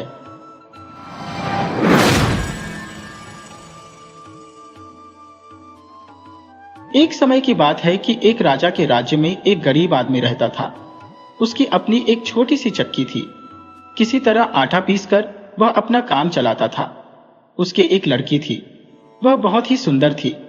यह लड़की जितनी सुंदर थी उतनी ही समझदार और होशियार भी थी। वह कामकाज में अपने पिता का हाथ बटाती थी। चक्की वाले को उससे बड़ी मदद मिलती थी। वह रात दिन अपनी लड़की के गुण गाया करता था। कोई भी मिलता था तो वह उससे अपनी बेटी की तारीफ के बिना नहीं रहता था। एक दिन ऐसा था कि चक्की वाले को किसी काम से महल में जाना पड़ा। जब वह अपना काम खत्म करके महल से लौट रहा था तो अचानक इधर से राजा आ निकला। राजा चक्की वाले को जानता था। उसने वैसे ही उससे पूछ लिया, कहो भाई, क्या हाल है? आजकल तुम्हारा काम कैसे चल रहा है? चक्की वाले ने आदर से रुककर कहा। सरकार, सब आपकी कृपा है, किसी तरह गुजर हो रही है। वैसे मुझे किसी बात की फिक्र नहीं है, मेरी बेटी सारा काम संभाल लेती है।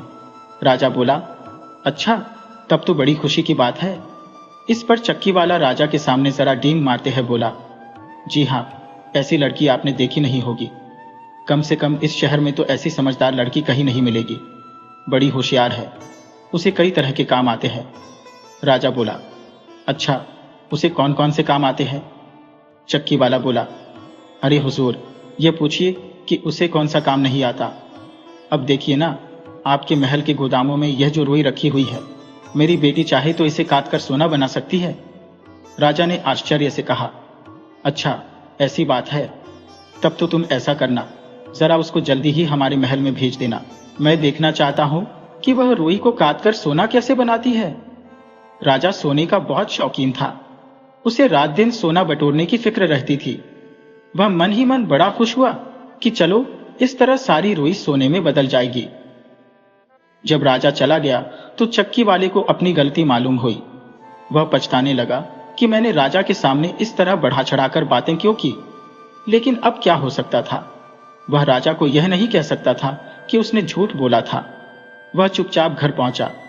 घर जाकर उसने अपनी लड़की से कहा, बेटी, तुम्हारी होशियारी और समझदारी की खबर राजा तक पहुंच चुकी है।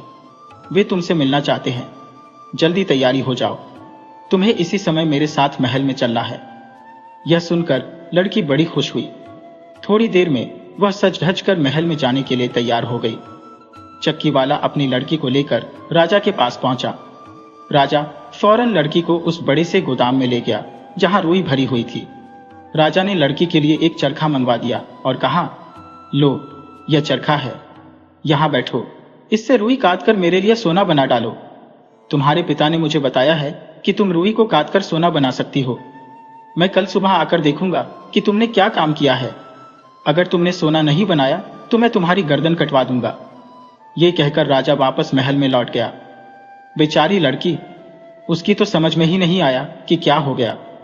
वह तो बड़ी खुशी खुशी अपने पिता के साथ महल में आई थी। उसने सोचा था कि राजा जी उसकी तारीफ करेंगे और उसे इनाम देंगे। यहां तो बात ही उल्टी हो गई। उसने कभी सपने में भी नहीं सुना था कि रुई को काटकर सोना बनाया जा सकता है, और अब राजा ने उसको ऐसा ही करने का हुक्म दिया था। वह फूट फूट कर रोने लगी और अपनी तकदीर को कोसने लगी। धीरे धीरे शाम हो गई। लड़की हाथों से अपना मुंह छिपाए रोती रही। आंसुओं से जमीन गीली हो गई। उस बड़े से गोदाम में वह अकेली बैठी रो रही थी। वहां उसे मनाने वाला कोई नहीं था। अचानक थोड़ी देर बाद गोदाम का दरवाजा कुछ चरमराया। लड़की ने आवाज सुनकर सिर उठाया तो देखा कि एक दुबला पतला नाटा और बहुत भद्दा सा बूढ़ा लंगड़ाता हुआ उसकी ओर आ रहा है। लड़की ने समझा कि राजा का कोई बूढ़ा नौकर है और उसे रोते हुए देखकर उसे मनाने के लिए यहां आ गया है। बूढ़ी ने पास आकर कहा, बेटी, तुम क्यों रो रही हो? इस तरह रो रो कर तो तुम अपनी आंखें ही फोड़ लोगी। मुझे बताओ, क्या बात है? मैं तुम्हारी मदद करूंगा। लड़की सिसकते हुए बोली, बाबा, क्या बताऊं, मेरी तो तकदीर ही फूट गई। राजा ने कहा है कि मैं इस सारी रुई को काट कर इसका सोना बना दूं। अगर कल सुबह तक मैंने यह काम खत्म नहीं किया तो वह मेरा सिर कटवा देगा। मेरी समझ में नहीं आ रहा है कि मैं कैसे यह काम करूं। बूढ़े ने मुस्कुराते हुए कहा, तो तुम घबराती क्यों हो? मैंने कहा ना कि मैं तुम्हारी मदद करूंगा। अब बताओ, मैं अगर तुम्हारा काम कर दूं तो तुम मुझे क्या दोगी? लड़की बोली, अगर तुम मेरे लिए यह काम कर दो तो मैं तुम्हें अपना यह सोने का हार दे दूंगी। वह नाटा बूढ़ा राजी हो गया और चरखे के पास बैठकर रुई काटने लगा। भन्न भन्न की आवाज होने लगी और उसकी उंगलियों में से चमचमाते हुए सोने के धागे निकलने लगे। देखते ही देखते वहां सोने के धागों का ढेर लग गया। सवेरा होने से पहले ही बूढ़ा सारी रुई काट चुका था। फिर वह अपना इनाम लेकर वहां से चुपचाप चला गया। जब सवेरा हुआ तो राजा वहां आ पहुंचा। गोदाम में पैर रखते ही राजा की आंखें आश्चर्य से फटी रह गईं। उसने देखा कि लड़की ने सारी रुई काट डाली है और वहां सोने के धागों का ढेर लगा है। राजा को अपनी आंखों पर विश्वास नहीं हो रहा था। उसने देखा तो सचमुच सोने के धागे थे। राजा बड़ा खुश हुआ, लेकिन साथ ही उसके मन में लालच हो आया। वह लड़की को रुई के दूसरे गोदाम में ले गया और वहां उसे बंद करते हुए बोला, तुम यहां बैठो, तुम्हारे खाने पीने के लिए मैं बहुत अच्छी अच्छी चीजें भिजवाता हूं। मैं तुम्हारे काम से बहुत खुश हूं, लेकिन आज तुम्हें इस गोदाम की रुई काटनी पड़ेगी। कल फिर मैं सुबह आऊंगा और देखूंगा, अगर काम पूरा नहीं होगा तो तुम्हें फांसी दे दी जाएगी। ये कहकर राजा वहां से चला गया। राजा के जाने के बाद लड़की ने बाहर झांक कर देखा तो वहां सिपाही लोग तलवारें लिए पहरा दे रहे थे। वह वहां से भाग भी नहीं सकती थी। वह निराश होकर फिर से अंदर आकर बैठ गई। इतने में दासियां उसके लिए खाने की बहुत सी बढ़िया बढ़िया चीजें लाकर उसके सामने रख गईं, लेकिन लड़की ने उसमें से किसी चीज को छुआ तक नहीं। वह फिर से उदास हो गई थी। रोते रोते वह सोचने लगी, हे भगवान, ये कैसी मुसीबत मेरे गले आ पड़ी है। इतनी सारी रुई को कौन काटेगा और भला कौन इससे सोना बनाएगा। वह दिन भर इसी तरह सोचती रही और उदास बैठी रही। शाम होने पर जब वह रोने लगी तो उसी तरह दरवाजा चरमराया और वही बूढ़ा आदमी अपने टेढ़े मेढ़े पैरों से चलता हुआ उसके सामने आ खड़ा हुआ। उसने आते ही कहा, अरे अरे, तुम फिर रोने लगी, रोती क्यों हो? बताओ, मैं तुम्हारा काम कर दूं तो आज मुझे क्या दोगी? लड़की ने अपने आंसू पोंछते हुए कहा, मैं तुम्हें अपनी यह हीरे की अंगूठी दे दूंगी। वह नाटा बूढ़ा राजी हो गया और बैठकर बड़ी तेजी से चरखा काटने लगा। देखते देखते उसने सारी रुई काट डाली और सोने के धागों का ढेर लगा दिया। सवेरा होने से पहले ही बूढ़ा अपना काम खत्म करके और इनाम लेकर वहां से चलता बना। सवेरा होने पर राजा वहां पहुंचा।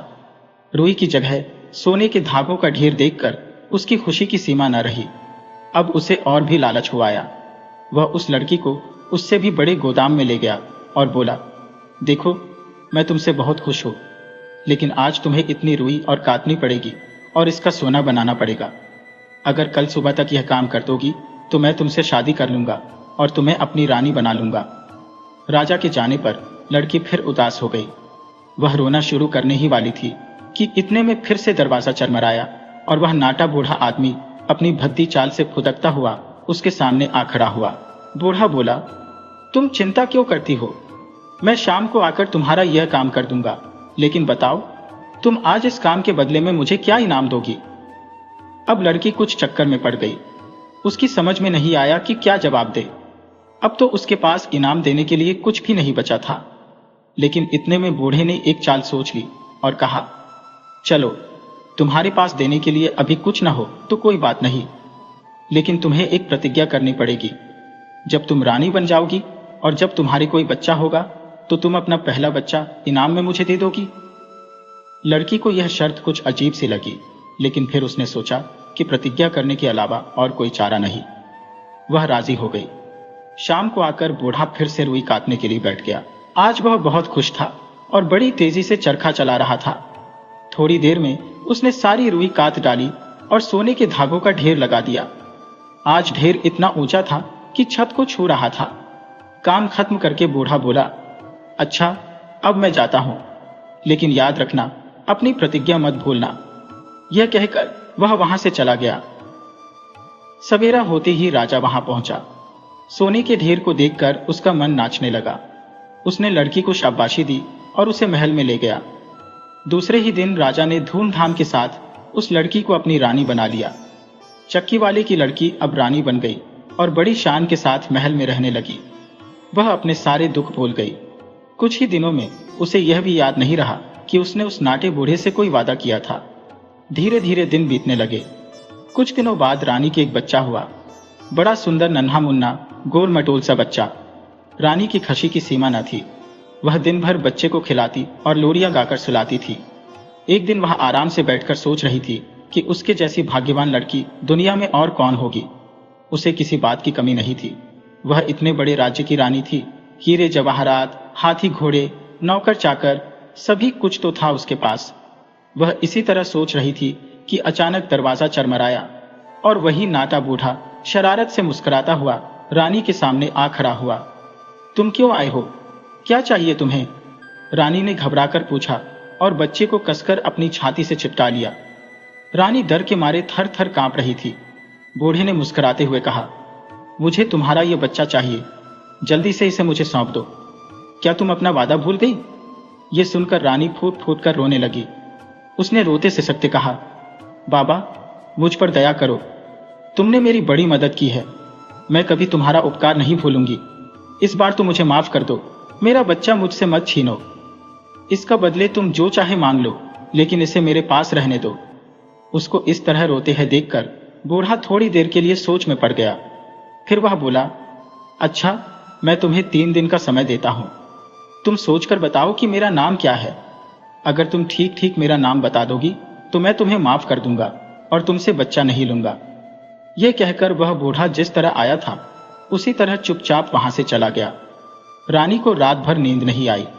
वह कोई ऐसा तरीका खोजना चाहती थी जिससे बच्चा उसी के पास रहे। वह नाटा बूढ़ा इसके लिए बड़ी टेढ़ी शर्त रख गया था। भला रानी कैसे बता सकती थी कि उसका नाम क्या है? वह रात भर तरह तरह के नाम सोचती रही। उसने वे सारे ही नाम याद कर डाले जो अब तक उसने सुने थे। सुबह जब बूढ़ा आया तो वह एक एक करके नाम गिनाने लगी, लेकिन हर नाम पर बूढ़ा इनकार कर देता था। वह मुस्कुराकर कहता था, नहीं, यह मेरा नाम नहीं है। दूसरे दिन रानी ने अपने कई नौकरों को शहर में इधर उधर दौड़ाया और उनसे तरह तरह के अजीब से नाम ढूंढकर लाने के लिए कहा। दूसरे दिन जब वह बूढ़ा आया तो रानी उसे फिर नाम गिनाने लगी। आज उसने बहुत टेढ़े मेढ़े और अजीब से नाम सुनाए, जैसे कुबड़ा, एचकताना, डेढ़ठंगा वगैरह वगैरह। रानी ने सोचा कि इस तरह बूढ़ा चिढ़ जाएगा और अपना असली नाम बता देगा, लेकिन वह शरारत से मुस्कुराते हुए बोला, नहीं नहीं, इनमें से एक भी मेरा नाम नहीं है। मैं जाता हूं। कल जरूर मेरा नाम ठीक ठीक बता देना, वरना मैं तुम्हारा बच्चा ले जाऊंगा। रानी की समझ में नहीं आ रहा था कि क्या करे। दुनिया भर के अच्छे और बुरे नाम वह उसको सुना चुकी थी। बूढ़े का असली नाम क्या हो सकता है, इस संबंध में उसका दिमाग ही काम नहीं कर रहा था। उसने बहुत सोचा और अंत में हार मान ली। उसने तय किया कि अब वह अपने वादे के अनुसार बूढ़े को अपना बच्चा सौंप देगी। इसके अलावा और कोई चारा नहीं था। वह इस तरह उदास बैठो हुई थी कि अचानक उसका एक नौकर दौड़ता हुआ उसके पास आया। वह भी उसके लिए नए से नए नाम खोजने के लिए गया था। उसने आकर कहा, रानी जी, नाम तो मुझे कोई नहीं मिला, लेकिन मैं आपको एक बात बताने आया हूं। मैं नए नामों की खोज में दूर गांवों में गया था। लौटते वक्त पहाड़ के पास ही घने जंगल में मैं रास्ता भूल गया। जंगल में भटकते भटकते मैं ऐसी घनी झाड़ियों में पहुंचा जिनमें से कोई जंगली जानवर भी नहीं निकल सकता था। वहां मैंने एक अजीब से नाटे बूढ़े को अपने लंगड़े पैरों पे नाचते हुए देखा। उसने एक झाड़ी के पास अपने लिए एक छोटी सी कुटिया बना रखी थी। उस कुटिया के सामने उसका चूल्हा जल रहा था और वहां वह नाच रहा था। उसने अपने सिर पर ताजी सिकी हुई कुछ बड़ी छोटी रोटियां एक तसले में ले रखी थी। जब वह नाचता था तो रोटियां तसले से नीचे गिरने को हो आती थी, लेकिन एक भी रोटी गिरी नहीं। वह मग्न होकर नाच रहा था और खुशी से गाना गा रहा था। उसके गाने का मतलब था, आज मैंने बढ़िया खाना बनाया है और मैं भरपेट खाऊंगा। कल तो मुझे रानी का बच्चा लेने जाना है ही। बच्चा मुझे मिल ही जाएगा, क्योंकि रानी को पता ही नहीं है और न कभी पता चलेगा कि मेरा नाम है रम्पलस्टिल्टस्किन। यह सुनकर रानी खुशी से नाच उठी। उसे अब विश्वास हो गया था कि जंगल में नाचने वाला बूढ़ा वही था और यही उसका असली नाम है। उसने 2-3 बार रटकर यह नाम अच्छी तरह याद कर लिया और फिर नौकर को इनाम देकर वहां से विदा कर दिया। दूसरे दिन सवेरे वह नाटा बूढ़ा उसी तरह फुदकता हुआ उसके कमरे में आ पहुंचा। आज वह बहुत खुश था। वह बच्चे को अपने घर ले जाने के लिए एक खूबसूरत सा कंबल भी अपने साथ लाया था। कमरे में आते ही उसने उस छोटे से कंबल को रानी के सामने बिछा दिया और फिर रानी से कहा, हाँ, तो बताओ, मेरा असली नाम क्या है? आज तीसरा दिन है। अगर तुम ठीक ठीक मेरा नाम न बता सको तो चुपचाप बच्चे को मेरे कंबल पर लिटा दो। मैं इसी में लपेटकर उसे ले जाऊंगा ताकि उसे ठंड न लगे। रानी को उसका असली नाम तो मालूम हो ही गया था, लेकिन वह इस तरह देखने लगी जैसे उसे अभी नाम मालूम नहीं हुआ था। उसने कहा, तुम्हारा नाम विलियम है? नहीं, मेरा नाम यह नहीं है। बूढ़े ने खिलखिलाते हुए कहा। तो फिर जॉर्ज होगा? नहीं, यह भी मेरा नाम नहीं है। और वह कमरे में खुशी से उछलने लगा। रानी ने फिर कहा, अगर जॉर्ज नहीं है तो जॉन होगा। नहीं, यह भी मेरा नहीं है। बूढ़ी ने खूब जोर से कहा, और फिर कंबल की ओर इशारा करता हुआ बोला, लाओ, अब बेकार का बहाना न बनाओ और बच्चे को कंबल पर लिटा दो। अब मौका देखकर रानी बोली, तो फिर तुम्हारा नाम रम्पलस्टिल्टस्किन है।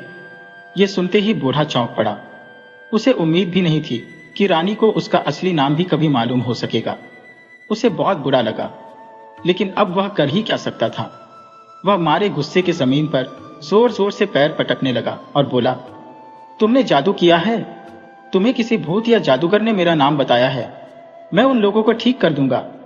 बूढ़ा बहुत जोर जोर से चीख रहा था और जमीन पर पैर पटकता जा रहा था। इसी बीच उसने एक बार इतने जोर से पैर पटका कि उसका पैर जमीन में धंस गया। बड़ी मुश्किल से जोर लगाकर बूढ़े ने अपना पैर जमीन में से बाहर निकला। उसे बहुत चोट आई थी। वह जोर जोर से बड़बड़ाता और एक पैर से लंगड़ाता उस कमरे से बाहर भाग गया। जाते जाते वह अपना कंबल भी उठा ले गया। इसके बाद वह बूढ़ा फिर कभी नहीं आया और रानी आराम से रहने लगी।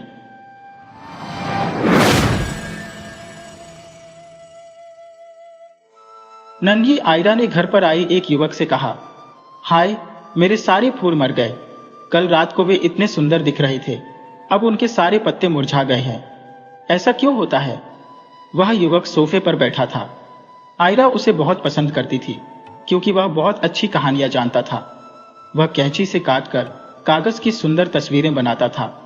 तस्वीरों में फूल, दिल, छोटी नाचती औरतें, ऐसे किले जिनके दरवाजे खुल सकते थे, सभी कुछ होता था। वह एक खुश मिजाज युवक था और छोटे बच्चों से प्यार करता था। आयरा ने अपना मरते हुए फूलों का गुच्छा उसे दिखाते हुए फिर पूछा, मेरे फूल आज इतने उदास क्यों लग रहे हैं? पल भर को उन्हें देखकर वह बोला, मैं जानता हूं कि इन्हें क्या हुआ है। इस सारी रात नाचते रहे हैं, इसीलिए इस वक्त इतने थके हुए लग रहे हैं और अपना सिर झुकाए हुए हैं। नन्ही आयरा बोली, पर फूल नाच नहीं सकते। युवक छात्र ने जवाब दिया, जरूर नाच सकते हैं। जब अंधेरा उतरता है और हम बिस्तर पर जाकर सो जाते हैं, तब फूल खुशी से कूदने लगते हैं। वे तकरीबन हर रात खूब नाचते हैं। आयरा ने पूछा, क्या छोटे फूल भी उस नाच में भाग ले सकते हैं? वह यह जानने को बेचैन थी कि फूल अपने बच्चों को कैसे पालते हैं। ओह हाँ, छोटी डेजी और लिली को आने दिया जाता है, छात्र ने मुस्कुराकर कहा। सबसे सुंदर फूल कहाँ नाचते हैं? तुम राजा के गर्मियों वाले महल के पास के सुंदर बगीचे में जा चुकी हो। तुमने वहां हंसों को रोटी का चूरा खिलाया था। याद है ना कि चूरा फेंकने पर वे कैसे तुम्हारी तरफ आते हैं? वहीं पर एक बहुत बड़ा नाच होगा। आयरा सोचती हुई बोली, मैं कल माँ के साथ वहां गई थी, पर वहां तो पैरों पर एक पत्ता भी नहीं था और न कहीं एक फूल था। गर्मियों में वहां बहुत फूल थे, वे अब कहाँ गए? जैसे ही राजा और उनके दरबारी शहर जाते हैं, फूल किले में चले जाते हैं। वे वहां खुशी की जिंदगी जीते हैं। काश तुम देख पाती, दो सबसे सुंदर गुलाब सिंहासन पर बैठते हैं। वे राजा और रानी हैं। उनकी सेवा में बड़ी लाल लिली रहती है, जो सिंहासन के पीछे सिर झुकाए खड़ी होती है। फिर सारे सुंदर फूल आ जाते हैं और नाच शुरू होता है। जामुनी रंग के फूल युवा नौसैनिक लगते हैं। वे नीले रंग के हायसिंथ और केसर के फूल के साथ नाचते हैं। ट्यूलिप और बड़ी पीली लिली उन बूढ़ी औरतों की तरह है जो यह ध्यान रखती है कि सब संगीत के साथ नाचे और तमीज से रहे। पर क्या फूलों को राजा के महल में नाचने की इजाजत है? बीच में ही रोककर आयरा ने पूछा। युवक बोला, कोई जानता ही नहीं कि वे वहां हैं। राजा के न होने पर किले की रखवाली करने वाला चौकीदार कभी कभी वहां आ जाता है। उसके पास एक बड़ा चाबियों का गुच्छा होता है, जिसमें महल के हर दरवाजे की चाबी होती है।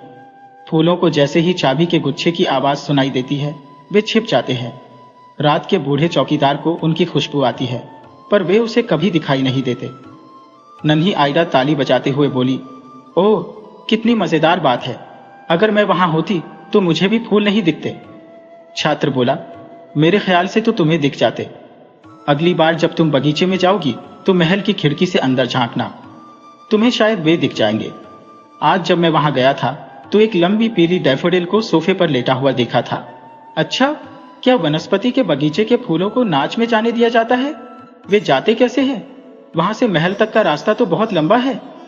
ओह, वे जरूर जा सकते हैं, छात्र बोला। जब फूल चाहे तो उड़ भी सकते हैं। तुमने तितलियां देखी है ना? क्या वे पीले, लाल और सफेद फूलों जैसी नहीं दिखती? वे भी वैसी ही थी। वे फूल ही हैं जो अपनी टहनी से कूदकर पत्तियों के साथ उड़ना सीख गए हैं। जब उन्हें एक बार उड़ने का स्वाद मिल जाता है तो वे डाल पर वापस लौटना नहीं चाहते। उनकी छोटी पत्तियां उनके पंख बन जाते हैं। क्या ऐसा कोई तरीका नहीं है जिससे यह पता चल सके कि वनस्पति के बगीचे से फूल महल में जाते हैं या नहीं? हाँ, अगली बार जब तुम वहां जाओगी तब एक फूल को फुसफुसाकर बता देना कि रात को महल में बहुत बड़ा नाच है। फिर देखना क्या होता है। फूल कोई बात छिपाकर नहीं रख पाते हैं। एक से कहोगी तो वह दूसरों को बता देगा। जब रात आएगी तब सभी फूल उड़कर महल तक आ जाएंगे। जो प्रोफेसर बगीचे को संभालता है वह अचरज में पड़ जाएगा, क्योंकि सुबह जब वह सैर के लिए निकलेगा तो पूरे बगीचे में एक भी फूल नहीं होगा।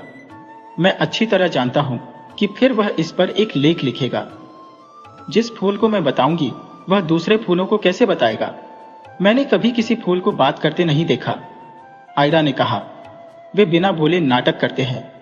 तुमने देखा होगा कि जब हवा चलती है तो सारे फूल सिर हिलाते हैं, साथ में उनके पत्ते भी हिलते हैं। वे इसी तरह बात करते हैं। हम जीभ से बात करते हैं और वे हिलडुल कर। आयरा ने पूछा, क्या प्रोफेसर उनकी बात समझ लेते हैं? जरूर समझ जाते हैं। एक दिन सुबह जब वे बगीचे में गए तो उन्होंने देखा कि एक बड़ा पीले पत्तों वाला बिच्छू बूटी का पौधा लाल रंग की कार्नेशन की तरफ अपने पत्ते हिलाकर कह रहा था, तुम इतनी सुंदर हो कि मैं तुम्हें प्यार करता हूं। प्रोफेसर को ऐसी बातचीत बिल्कुल पसंद नहीं है, इसलिए उन्होंने पौधे की उंगलियों पर, मतलब पत्तियों पर हाथ मारा। पौधे ने उनकी उंगलियों को जला दिया। तब से प्रोफेसर बिच्छू बूटी के पौधे को छूने की हिम्मत नहीं करता। नन्ही आयरा हंसने लगी। यह तो बड़ी मजेदार बात है। तभी कमरे में बूढ़े प्रोफेसर घुसे। उन्होंने बातचीत का आखिरी हिस्सा सुन लिया था। वे बोले, मुझे इसमें कुछ मजेदार नहीं लगता। ऐसी बिना मतलब की बातें बच्चों के लिए नुकसानदायक और बड़ों के लिए उबाने वाली होती हैं। बूढ़े प्रोफेसर को वह छात्र पसंद नहीं था, क्योंकि वह कागज की तस्वीरें काटता रहता था। उसने तभी एक तस्वीर काटी थी जिसमें एक आदमी को फांसी दी गई थी। वह अपना दिल पकड़े हुए था। उसे औरों का दिल चुराने की वजह से फांसी की सजा हुई थी। अब वह युवक दूसरी तस्वीर काट रहा था, जिसमें झाड़ू पर सवार एक जादूगरनी अपनी नाक की नोक पर पति को लेकर जा रही थी। आयरा को लगता था कि वह छात्र जो कुछ भी करता है मजेदार होता है। फूलों के बारे में उसकी बातें आयरा को बहुत ठीक लगती थी। उसे लगा सचमुच उसके फूल नाचते नाचते थक गए हैं। वह अपनी खिलौनों से भरी दराज तक गई, जिसमें एक पलंग पर एक गुड़िया सो रही थी। गुड़िया का नाम सोफी था। छोटी आयरा ने उसे उठाया और समझाया, आज रात को तुम एक अच्छी गुड़िया की तरह दराज में सो जाओ। मेरे फूल बीमार हैं, मैं उन्हें तुम्हारे पलंग पर सुला दूंगी, जिससे वे ठीक हो जाएंगे। गुड़िया ने कोई जवाब नहीं दिया, क्योंकि उसे अपने पलंग पर किसी और के सोने की बात से गुस्सा आ रहा था। आयरा ने फूलों को पलंग पर रखा और उनके चारों तरफ पर्दा खींच दिया। उसने उनसे यह भी वायदा किया कि अगर वे ठीक से चुपचाप लेटेंगे तो वह उनके लिए एक प्याला चाय बना देगी। उन्हें तसल्ली दिलाते हुए वह बोली, कल सुबह तक तुम ठीक हो जाओगे। फिर पलंग के चारों तरफ पर्दा ठीक किया, जिससे उनकी आंखों में सूरज की रोशनी न चुभे।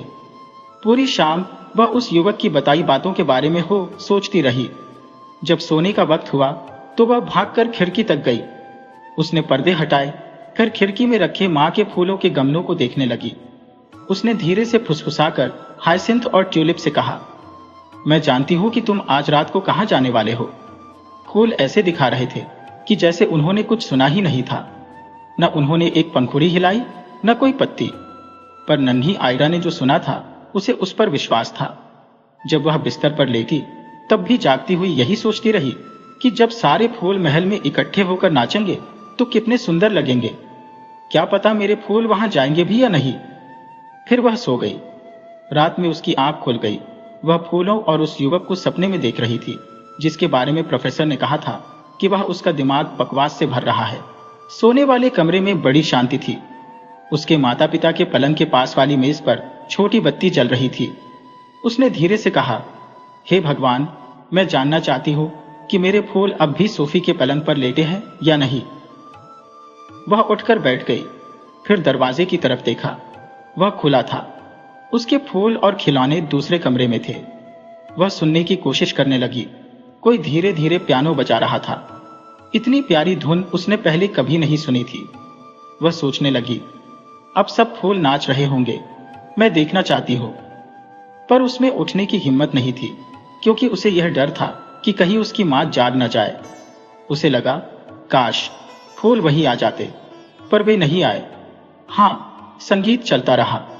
आखिर वह पलंग से उठी, धीमे से दरवाजे से बाहर निकली और बैठने वाले कमरे की तरफ देखा।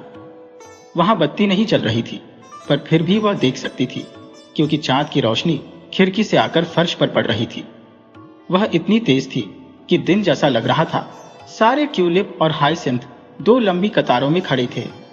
खिड़की में रखे उनके गमले खाली पड़े थे। वे एक दूसरे की पत्तियां पकड़कर बड़ी अच्छी तरह नाच रहे थे और एक दूसरे को ऐसे घुमा रहे थे जैसे बच्चे नाच रहे हों। एक बड़ी पीली लिली पियानो बजा रही थी।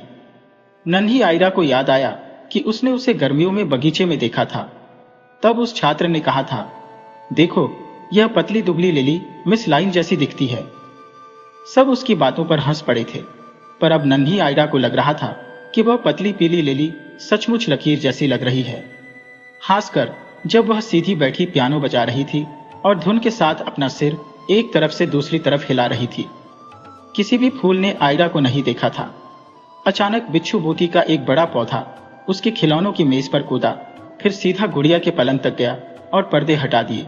बीमार फूल अभी वहीं पड़े थे, पर अब बीमार नहीं लग रहे थे। वे भी पलंग से कूदकर नाचना चाहते थे। छोटा सा चीनी का आदमी, जिसकी थोड़ी थोड़ी टूटी थी, फूलों के आगे झुका। फिर वे सब जमीन पर कूदकर मजे करने लगे। डेनमार्क में एक उत्सव होता है जब बच्चों को टहनियों और चमकदार पत्तों का गुच्छा रिबन से बांधकर दिया जाता है। उन टहनियों से कागज के फूल, छोटे खिलौने, खाने की गोलियां वगैरह बंधे होते हैं। पुराना रिवाज चला आ रहा है कि उस सोमवार को बच्चे इन गुच्छों से मारकर माता पिता को जगाते हैं। ये गुच्छे बहुत सुंदर होते हैं और ज्यादातर बच्चे बाद में भी उन्हें संभाल कर रखते हैं। नन्ही आयदा के गुलदस्ते भी उसके खिलौनों के बीच मेज पर पड़े थे। थक और वे भी फर्श पर कूद पड़े। उनके रिबन उड़ रहे थे।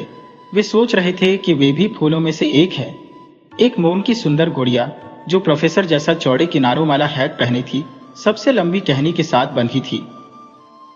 फिर वे गुलदस्ते पोलिश नाचने लगे, क्योंकि ये फूलों से ज्यादा ताकतवर थे और अपने पैर फर्श पर पटक सकते थे। अचानक मोम की गुड़िया लंबी और बड़ी होने लगी, फिर कागज के फूलों पर चीखने लगी। बच्चों को क्या बकवास बताते हो, क्या बकवास है। वह गुड़िया प्रोफेसर जैसी दिखने लगी, क्योंकि वैसा ही हैट पहने हुए थी। प्रोफेसर जैसा ही पीला रंग था और हर वक्त एक खींच भरा भाव था। जब रिबन गुड़िया की टांगों पर मारने लगे तो वह फिर छोटी हो गई। पूरा दृश्य इतना मजेदार था कि आयरा हंसे बिना नहीं रह सकी। वे गुलदस्ते नाचते जा रहे थे। प्रोफेसर को उनके साथ चलना पड़ रहा था। वो छोटा होने पर फिर से मोम की गुड़िया जैसा दिखने लगा था। उसे बिल्कुल आराम नहीं मिल रहा था। फूलों को उस पर तरस आ गया। फिर उन्होंने टहनी वाले गुलदस्ते से रुकने की विनती की। जैसे ही वे रुके, दराज से खटखटाने की आवाज आई। वहां सोफी लेटी थी। चीनी के छोटे से आदमी ने ध्यान से मेज के किनारे तक जाकर झुककर जितनी दराज खोद सकता था खोल दी। थोड़ी सी ही खुली थी। उसमें से सिर निकालकर सोफी बोली, अच्छा, नाच हो रहा है, मुझे किसी ने क्यों नहीं बताया। चीनी के बने आदमी ने पूछा, क्या मेरे साथ नाचोगी। सोफी ने दराज के किनारे पर बैठकर कहा, हाँ, तुम तो टूटे हुए हो, और उस बेचारे की तरफ पीठ कर ली। उसने सोचा था फूलों में से कोई उससे नाचने को कहेगा, पर कोई नहीं आया। चीनी का आदमी अकेला ही नाचता रहा। वह बुरा नहीं नाचता था। जब किसी फूल ने उसकी तरफ ध्यान नहीं दिया, तब सोफी अपने आप ही फर्श पर कूद पड़ी। वह गिर गई। सारे फूल दौड़े हुए आए और पूछने लगे, चोट तो नहीं लगी। जो फूल रात को उसके पलंग पर सोए थे, वे उसका खास ध्यान रख रहे थे, पर सोफी के चोट नहीं लगी थी। नन्ही आयदा के फूलों ने पलंग पर सोने देने के लिए उसका धन्यवाद किया और कहा कि वे उसे प्यार करते हैं। फिर वे उसे फर्श पर बीचों बीच ले गए, जहां चांदनी थी, और उसके साथ नाचने लगे। बाकी के फूलों ने उसके चारों तरफ घेरा बना लिया। सोफी खुश हुई और फूलों से बोली कि वे उसका पलंग ले सकते हैं, हालांकि उसे खुद दराज में सोना अच्छा नहीं लगता था। फूलों ने जवाब दिया, धन्यवाद, तुम्हारी बड़ी कृपा है, पर हमारा जीवन छोटा होता है, कल हम मर जाएंगे। नन्ही आयदा से कहना कि जहां उसने चिड़िया को दफनाया था, वहीं हमें भी दबा दे। हम अगले साल फिर से पैदा होकर आएंगे, और अब से भी ज्यादा सुंदर लगेंगे। गुड़िया चिल्लाई, तुम्हें मरना नहीं चाहिए, और उसने उन्हें चूम लिया। उसी वक्त खाने वाले कमरे का दरवाजा खुला और बहुत सुंदर सुंदर फूल नाचते हुए अंदर आ गए। नन्ही आयदा कल्पना भी नहीं कर सकती थी कि वे कहां से आए थे। शायद राजा के महल के पास वाले बगीचे से आए थे। सबसे पहले सोने के मुकुट पहने हुए 2 गुलाब आए जो राजा रानी थे। उनके पीछे कार्नेशन और लिली सिर झुकाए दूसरे फूलों को हाथ हिलाते हुए आ रहे थे। संगीत बज रहा था। बड़े बड़े पॉपी और पियोनी के फूल स्वीट पी की कलियों को जोर जोर से फूंक मार रहे थे। उसके मुंह लाल हो गए थे। ब्लूबेल हिल रहे थे। ये एक अजीब तरह का ऑर्केस्ट्रा था। आखिर में बाकी फूल वायलेट, डेजी, लिली भी नाचते हुए आ गए। नाच खत्म होने पर उन्होंने एक दूसरे को चूमा। पूरा दृश्य बहुत सुंदर लग रहा था। फूलों ने एक दूसरे से शुभ रात्रि कहा।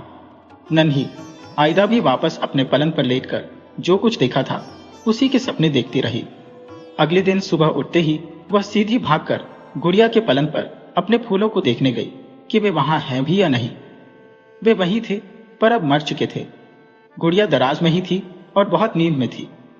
आयदा ने उससे पूछा, याद है तुम्हें मुझे कुछ बताना है? सोफी ने एक शब्द भी नहीं कहा। आयदा ने उसे डांटते हुए कहा, तुम अच्छी गुड़िया नहीं हो। याद है रात को सारे फूल तुम्हारे साथ कैसे नाचे थे? फिर उसने एक कागज का डिब्बा निकाला जिसके ऊपर एक चिड़िया की सुंदर तस्वीर थी और उसके अंदर फूल रख दिए। ये तुम्हारा सुंदर सा ताबूत है, वह बोली। जब नॉर्वे से मेरे भाई आएंगे तब मैं तुम्हें अच्छी तरह दफनाऊंगी ताकि तुम अगली गर्मियों में सुंदर फूल बनकर आ सको। उसके नॉर्वे वाले भाई बड़े ताकतवर लड़के थे। उनके नाम थे जोनस और अडोल्फ। उनके पिता ने उन्हें धनुष बाण दिलवाए थे जो दिखाने के लिए वे अपने साथ लाए थे। आयदा ने उन्हें अपने बेचारे फूलों के बारे में बताया कि वे मर गए हैं और यह भी कि उन्हें दफनाना है। जुलूस सा निकाला गया। सबसे आगे धनुष बाण लिए लड़के थे। फिर सुंदर कागज का डिब्बा उठाए नन्ही आयदा थी। बगीचे के कोने में उन्होंने एक कब्र खोदी। आयदा ने फूलों को चूमा और दफना दिया। जोनस और अडोल्फ ने कब्र पर एक तीर गाड़ दिया क्योंकि उनके पास बंदूक या तोप नहीं थी जो छोड़ते।